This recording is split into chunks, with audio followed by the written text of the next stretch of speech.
ઘણી વખત એવું નથી હોતું કે સાસુને ને ખાસ કરીને અમને બહેનોને બહુ એવું તકલીફ થાય કે હું નહીં હોય તો હું થાય, હું નહીં હોય તો હું થાશ. મજામાં જોય, મજામાં જોય, આપણે ન હોય ને તોય. અને ક્યારેક તો સાચું કહું, એક વખત એક ભાઈ ઓફિસેથી ઘરે આવ્યા અને ઘરનું બારણું ખુલ્લું હતું.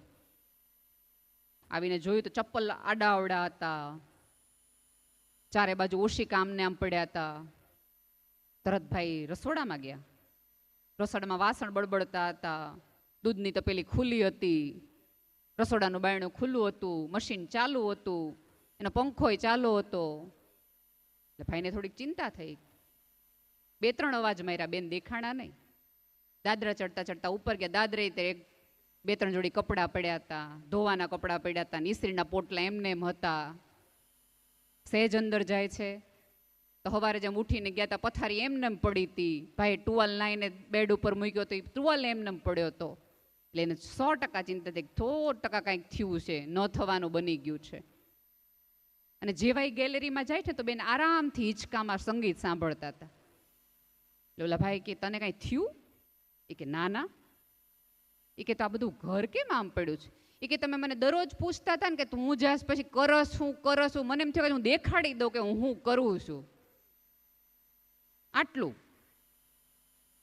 હું તો અંગત રીતે માનું છું કે કોરોના આવ્યો છે જ બહેનોના શ્રાપના હિસાબે. આ 21 દિવસ તમને ઘરમાં પૂરીને રાખ્યા, જેથી તમને ખબર પડે ખવાર ધ્યાન 24 કલાકમાં અમે શું કરતા હતા. સામે બેન જોવો જ ખબર પડે ને. અને તમારે ક્યારેક ખાવણી લેવી પડી, વાંકા થોડુંક વળવું પડ્યું, ત્યારે ખબર પડી કે હા એટલું હેલું નથી. કારણ કે આપણે બહુ કહી દેવું બહુ ઇઝી છે, તાર કામ શું કરો તો ખબર પડે. એમ જ આ બધી વ્યવસ્થાઓ કેટલા બધા ભાઈઓ છે. ડૉક્ટર નિશાંતભાઈ ચોટાઈ સાથે હું વાત કરતી હતી તો મને શરૂઆતમાં જ્યારે કાર્યક્રમની વાત કરી પછી મને કે નેહલબેન પછી અમે બહુ બિઝી હશું. શું કામ બિઝી હશું? કારણ કે આપણી માટે બહુ કહી દેવું સહેલું છે, કાંઈ પંખા નથી નાખ્યા, અહીં બેસવાની વ્યવસ્થા નથી, પાર્કિંગ બરાબર થતું નથી, અહીંની વ્યવસ્થા બરાબર, આપણને દેખાતું નથી, આપણને સંભળાતું નથી, જમવામાં સેજ આમ થાય છે, ઓલામાં આ થાય. અમુક લોકોને તમે રાજી કરી જ ન શકો, આવીને ઉપરવાળો આવીને કરે તો એને તમે રાજી ન કરી શકો. સારા વાક્યો નીકળે જ નહીં.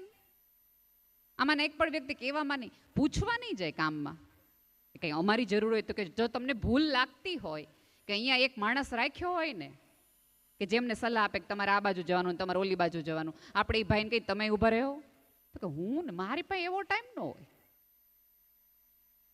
તો તમે સલાહ શું કામ ભાઈ દો છો?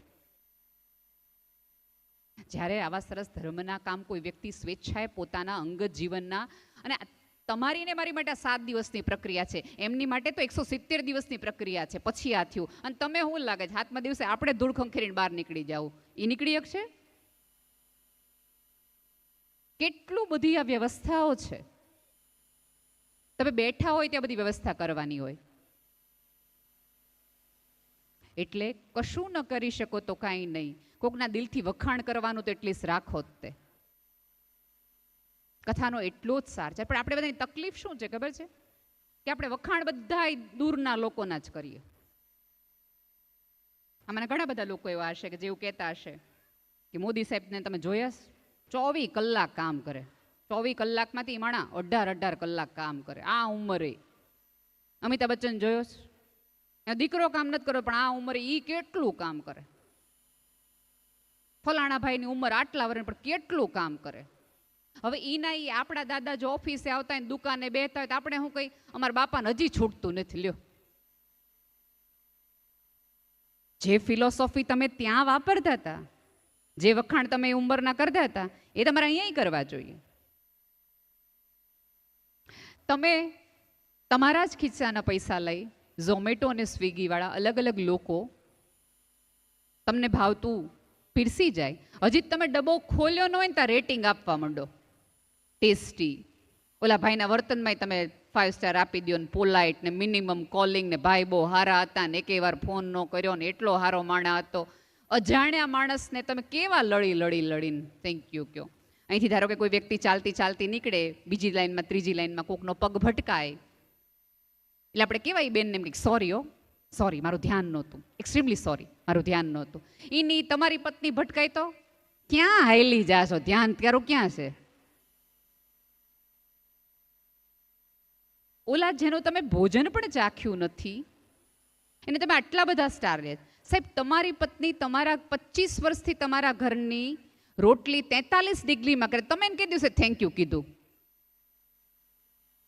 તમે કઈ દિવસે તમારા પતિની માફી માંગી? સોરી, તે દિવસે તમારો વાંક નહોતો, હું થોડી બધી ઓવર રિએક્ટ થઈ ગઈ હતી. નહીં. થેન્ક યુ અને સોરીની એક બહુ ખોટી ફિલોસોફી આપણા મગજમાં ગઈ. પોતાના ન કહેવાનું હોય, ના પોતાનાને જ કહેવાનું હોય, કારણ કે રહેવાનું તમારે એની સાથે છે. તમે મને સોરી નહીં કહો ને તો કાંઈ ફરક નહીં પડે, હું તમને બીજી વાર કદાચ મળું કે ન મળું, પણ તમારી સાથે રહેતી સ્વસ્તી વ્યક્તિને સૌથી વધુ જરૂર છે. કારણ કે જ્યારે તમે કોઈકને સોરી કહો છો ને ત્યારે એને ઓલો લાગેલો ઘા ઉપર તમે ધ્યાન માટે મલમ લગાડો છો, એને થોડુંક સારું લાગે છે, યોગ્ય માણસ માટે મેં જતું કર્યું એવો એનો ભાવ થાય છે. પણ આવું આપણે કંઈ કરીએ જ નહીં. અજાણ્યા લોકો માટે આપણે જેટલા સારા છીએ એટલા આપણે આપણા પોતાના લોકો માટે કેમ સારા નથી થતા? શું કામ? કાંઈ નો 2 દિવસોમાં, આટલા દિવસોમાં શીખો તો કાંઈ નહીં, તમારા જીભ ઉપર થોડી મીઠાશ લાવતા શીખો. જુઓ, અમારા બાળકો છે ને એ મનોદિવ્યાંગ બાળકો છે. એ બોલે ને તો તમને તોતડું લાગે, હસવું આવે તમને.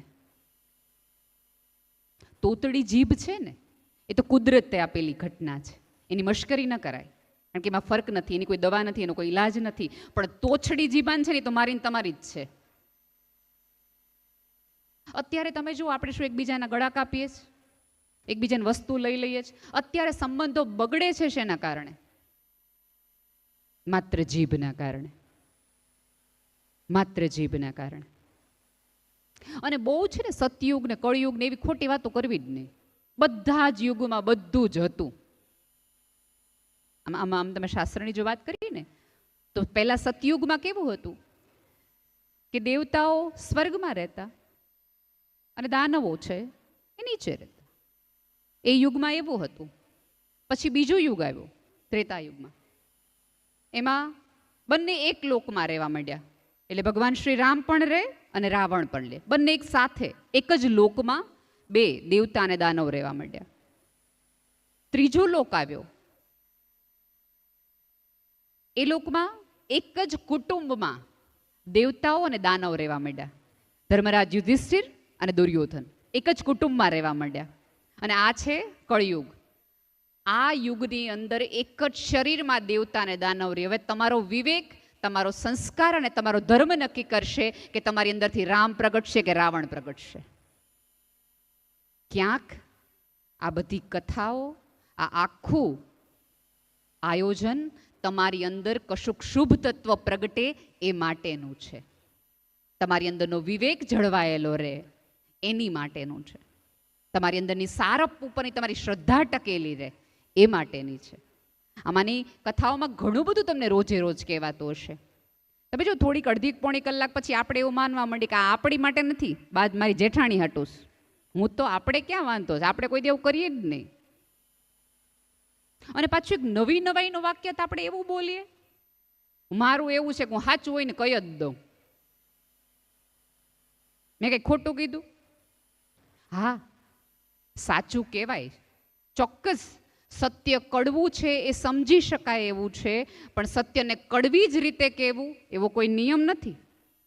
એને તમે મીઠાશથી, તમારી વિવેકથી, તમે તમારા સંસ્કારથી ચોક્કસ કહી શકો એમ છો, પણ એ કહેવાનું આપણે ટાળીએ. શું કામ આપણે આવું બધું કરતા હોઈએ છીએ? થોડાક ધીમા ખમી જાઓ. જ્યાં સુધી આને આ તો છે ને ટાણા સાચવવાની બધી ઘટનાઓ છે. પહેલાના જમાનામાં કેટલા લોકો, આમાંના ઘણા બધા લોકો હશે જેણે કઠપૂતળીની રમતો જોઈ હશે. ઉપરવાળો રમાડે ને ત્યારે એમાં જ રાજા હોય, એમાં જ રાણી હોય, એમાં જ સૈનિક હોય, એમાં હિરોઈન હોય, કેટલા બધા તમે પાત્રો તમે જોયા હશે, કેટલા બધા પાત્રો. જ્યાં સુધી દોરી હલતી હોય ને ઉપરવાળો હલાવતો હોય ને ત્યાં સુધી હોય. જેવો ખેલ પૂરો એટલે એક જ હુંડલાની અંદર રાજાએ પડ્યો હોય, સૈનિકે પડ્યો હોય, બધા જ એક હુંડલામાં પડ્યા હોય. આપણે ગમે એટલા કોલર ઊંચા કરીને ફરતા હોઈએ કે હું આ તે, પણ તમે સારા ત્યાં સુધી જ્યાં સુધી તમે કોકના ટાણા સાચવ્યા હોય. નરસિંહ મહેતાના 58 ટાણા સાચવ્યા. તમને શું લાગે તમારા ને મારા ટાણા નો સાચવે? આપણા બોલાવામાં એટલું બળ જ નથી.